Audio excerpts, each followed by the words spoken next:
Welcome back to another episode of the One Tree Hill Rewatch here on the Filmaholic channel. I'm Matthew.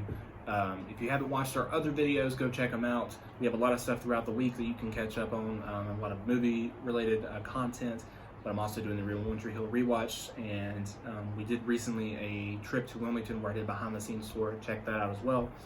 Today we're going to be talking about 3 different episodes. We're sort of halfway through, we're halfway through the season 3 at this point. So the first episode I'm going to talk about is 313, The Wind That Blew My Heart Away. This episode was directed by David Jackson, the first of 4 episodes that he does throughout season 5, through season 5. And it was written by Stacey Ruchsier, and this is her last episode that she wrote of the show. And it originally aired February 1st, 2006. So the big thing about this episode is the storm hits Tree Hill, which we can assume is like a hurricane.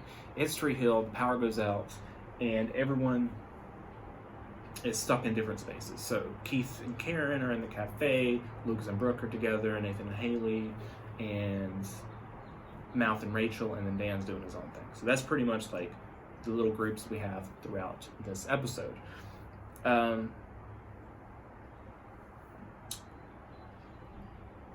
So let's go ahead and start with the Brooke and Lucas one. The Brooke and Lucas one, they are going well together at first.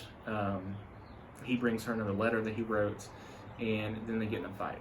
Now the fight's because Brooke gets mad because what he wrote in the letter was the same thing that he had written in a letter to Peyton, apparently, that Brooke found last spring. Now this doesn't really make a whole lot of sense to me, because I don't know why Lucas would have written that letter and then kept it, but then also I guess Brooke wrote all those letters over the summer. But really, the main thing here is that in the letter that Lucas wrote to Peyton, he said, "You're mine forever." They weren't even ever dating, so why he would write that, I'm not sure. But it's in the episode. It doesn't ruin the episode for me. But they end up fighting throughout the episode, and he chases her through the rain. She leaves the apartment for some reason, so they're running through the rain, and he gives this really good romantic speech to her about why he loves her, and they end up making up and later have sex at the end of the episode. And that's pretty much Lucas and Brooke's storyline in this episode right there throughout this particular episode. Nathan and Haley, they're rebuilding the relationship, talking about the past, talking about what they remember from their relationship, but also talking about the future in colleges and decisions like that in their marriage.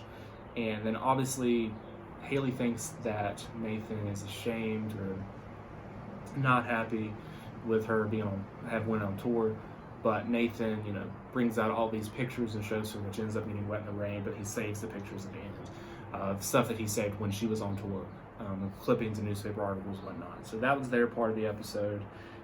And then Keith and, earlier I forgot to mention that Peyton and Ellie were a big part of the episode too. The biggest part of the episode. But then Keith and Karen, they're in the episode as well. At Karen's cafe, there's a leak. They're trying to stop the leak in the roof, but they end up having sex as well, which I think was probably, looking at this episode, it's probably based in December. It has to be probably when,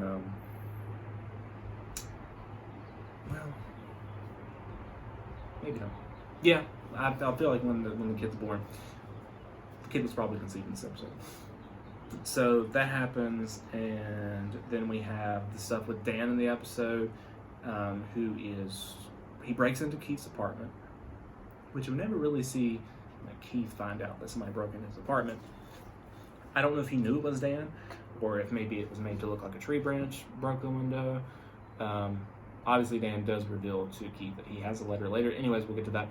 But so Keith breaks in, looks around. He has the first flashback that I think Dan has had of Keith when they were kids. Now this is something that's brought up a couple more times, flashbacks to when they were kids, and then introduces the kid ghost version of Keith, which the 2 kids in this flashback are younger than the other flashback, so these kids don't come back. But we see a flashback of Dan during a thunderstorm as a kid, scared, and Keith comforts him. And I just love this. I love the building on the relationship between Dan and Keith, which is my favorite part of One Tree Hill, honestly, is their relationship and their storyline, and especially Dan's storyline. So Dan ends up finding the key in this episode in Keith's apartment, which then later leads to the end of the episode for him going to the bank and getting to Keith's safe deposit box and finding his ledger, which to him definitely makes him believe 100% that Keith was the one that tried to kill him, because that was in the building. Keith didn't pull Dan out of the fire, but he has the ledger. It has to be him, and it makes sense. You would think, logically, if you put yourself in Dan's shoes, it probably was Keith that tried to kill you. Even though we know as an audience it wasn't. And we know how Keith got the ledger, and he has told Karen about this in the previous episode, that, the truth about Deb, who she has an issue with it at first, but Keith stands up for Deb. And I really, once again, I love that too, because I don't agree with it, but it shows that characters are flawed. Even Keith's flawed. So we have that, and then the final part of this episode, or the final, well, no, actually we have the Rachel Mouth stuff too, which I don't care as much about, but it's fine, and it's building more on their friendship. Not a huge fan about that part of the show, but it's fine. And then we go to Peyton and Ellie stuff, them having fun together. Ellie's going to leave, but then the power goes out. She stays, and they have one final night that's great together, and as mother and daughter, and also as friends. And I think that was really special. And then Ellie leaves and goes home, but tells Peyton that she'll see her again. Peyton has such a tragic and sad life. Then she ends up going, when the album does get there, she goes to see Ellie in River City, and finds Ellie dead. And it's such a heartbreaking scene, and chops to Hillary Burton, what a great performance when she drops those albums and the breakdown she has. Really good. And so Ellie dies, and she ends up getting cremated, and then Peyton takes the ashes and to the meadow, which is the story that she tells Peyton earlier about a concert she went to when she was younger that was really good. So Peyton goes with the ashes to the meadow and drops them out there, which is in Winston-Salem. And it's such a sad scene, and this is a good episode. It was a really good episode,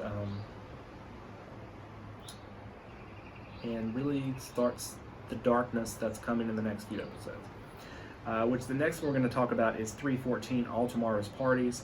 This episode aired February 8th, 2006, and is the last, I guess, happy episode. Even though we just had that dark one, they try to make up for it in this one, but, we're about to get even darker. This episode was directed by David Pammer, the second and final episode that he directed, and it was written by Anna Leto, her only episode, and she went on to writing game shows, which is kind of surprising, a little bit different career choice there. But this episode, there's a cheerleading competition. That's the main part of it. Is the cheerleading competition is happening in Charlotte, and then also Brooke's fashion show, Rogue Vogue, in New York, and how she's trying to do both, but ends up when she's in New York having to make a decision of one or the other. Do I stay in New York, do I pursue this, or do I go to the cheerleading competition? One thing I don't really like about it is that they try to make this whole New York fashion show, they introduce this creepy guy and this whole scary situation with this model and everything, and they try to make that seem like a bad experience. And I don't really think it would have went like that. I'm not saying there aren't people like that in the industry, definitely are, but would this have happened with Brooke in real life?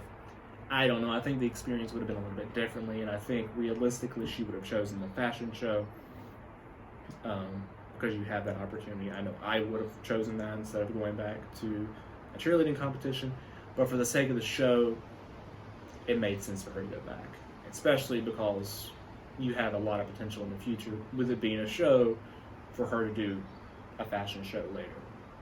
So she ends up making the decision to go back, but also, in this episode, we see more of Bevan and Skill's relationship, which we got in the date night. further making Skills a big character in the show as we go into the later part of the season and moving into season 4. But so we build on that. We build on Rachel being evil and she gets Peyton drunk, takes advantage of her mental state, and tries to put her in the same room as Lucas, thinking they're going to sleep together, which obviously they don't. Lucas takes care of her though. But then Brooke walks in and realizes that Peyton's there, and they have more little trouble in their relationship. But it's about trust, like him telling her, we're going to trust each other. He tells her what happened. But honestly, if I'm Brooke in this situation, I would have had a problem with it, definitely. The trust is one thing, but then giving their past together, they should not be sleeping in the same room.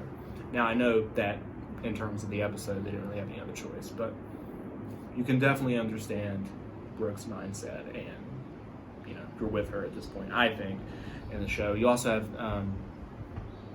Keith and Karen. They're wanting to have like a romantic thing, but Whitey gets in the way, and he's wanting to hang out with Keith because they haven't hung out in a while, and it's not a good example for them to be hooking up or whatever in this episode in the same room.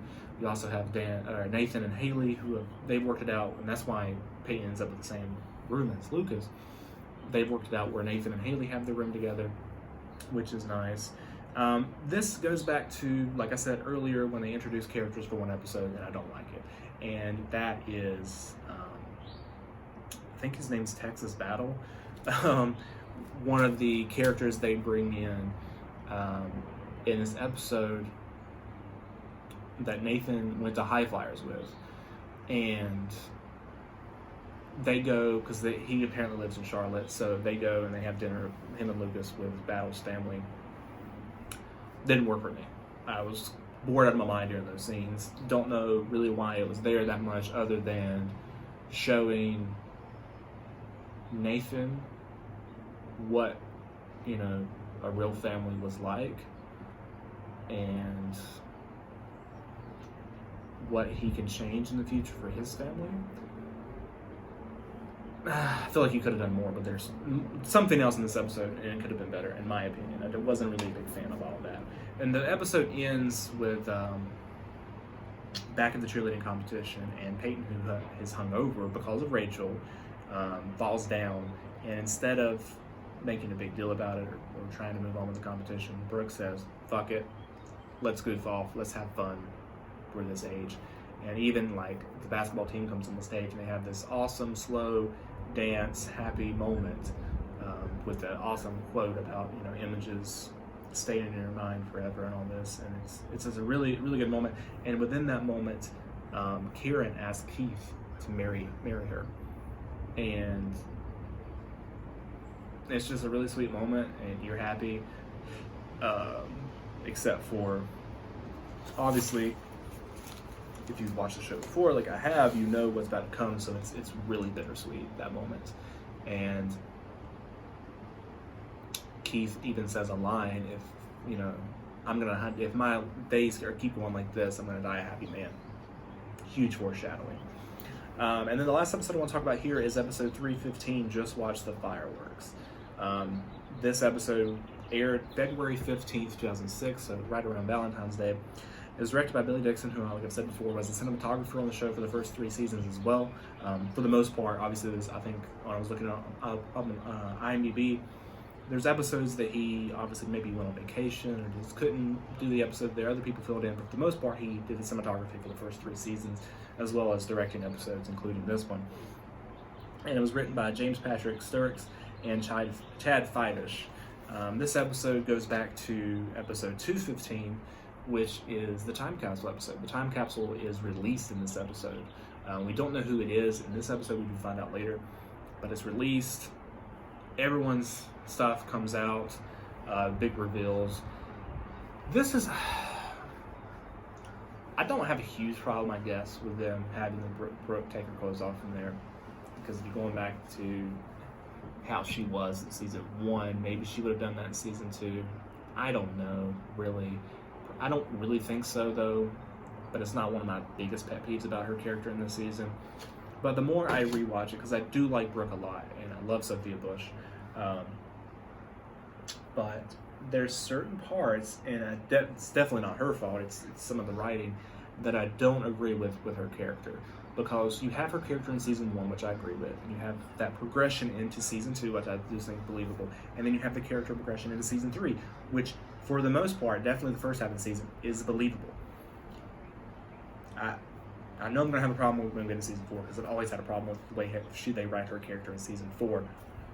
It's bad. I don't like it, and when I watched episodes in season 3 with her character, there's certain things that I don't think her character would have done, and it's kind of weird, the writing.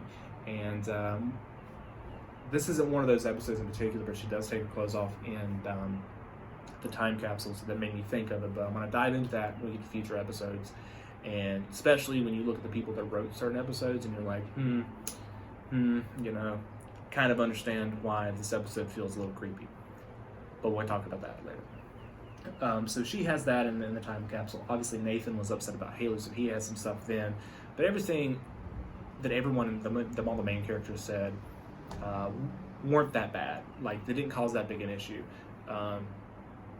There's more Mouth and Brooke fight in this episode, because Brooke finds out that Mouth, through Peyton, had already seen the time capsule, which I don't think we really ever get closure on that. I think the school shooting, which is about to come up, kind of blows that over, the fact that Mouth had seen that time capsule before, and the fight between him and Brooke kind of gets blown over. But what really happens with this time capsule is Jimmy Edwards, who was a character at the beginning of the show, was friends with Mouth, and they dropped off. They bring this character back, and his video in the time capsule is very dark.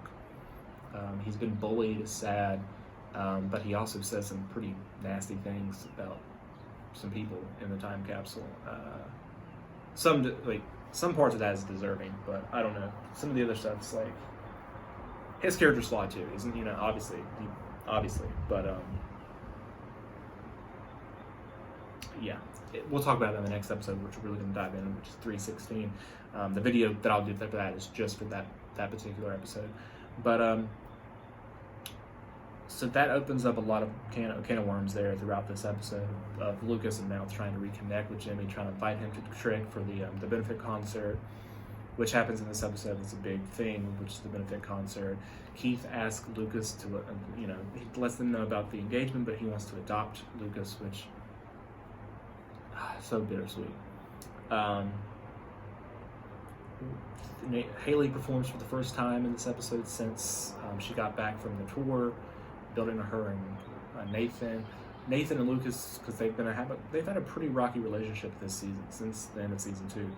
That's completely healed in this episode, finally, after they have the fight, standing up for Jimmy. They're good. We finally get that, and that's good. And then, Peyton has some thoughts about Jake, which they kind of plant the seeds here that that's going to happen later in the season. That does come back later in the season.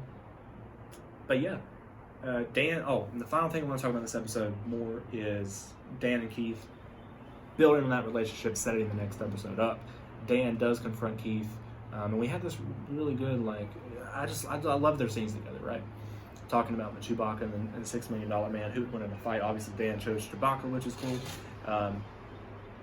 But Dan gives him, after they have another flashback, we see another flashback of them as kids, which introduces the kid who's going to play Keith in these ghost visions that happen later in the season. Introduce him in this flashback and build on their relationship more. And then Dan gives Keith the ledger and tells him he knows what happened, which Keith tells Dan, "I'm moving on with my life, you should too." And that scene ends in the episode, and then the final thing that Dan we see in this episode is him burning the ledger and kind of giving you the hint that he's following Keith's advice. He's gonna let the past die, sort of scene, which is interesting because it makes you wonder. I can't imagine that Dan would have let it go. But it makes you wonder how things would have played out if the school shooting hadn't happened, because I don't think Dan would have killed Keith. I think I don't know how the relationship would have went. But I don't think he would have he wouldn't have purposely went out and tried to kill him. That happened, I think, and we'll talk about it when we get to the next episode, but I think he saw the opportunity and he took it at the time. But we'll talk about that soon. 316, huge episode. It's coming up. Check back. And that's all I got for you guys today, and I'll see you next time.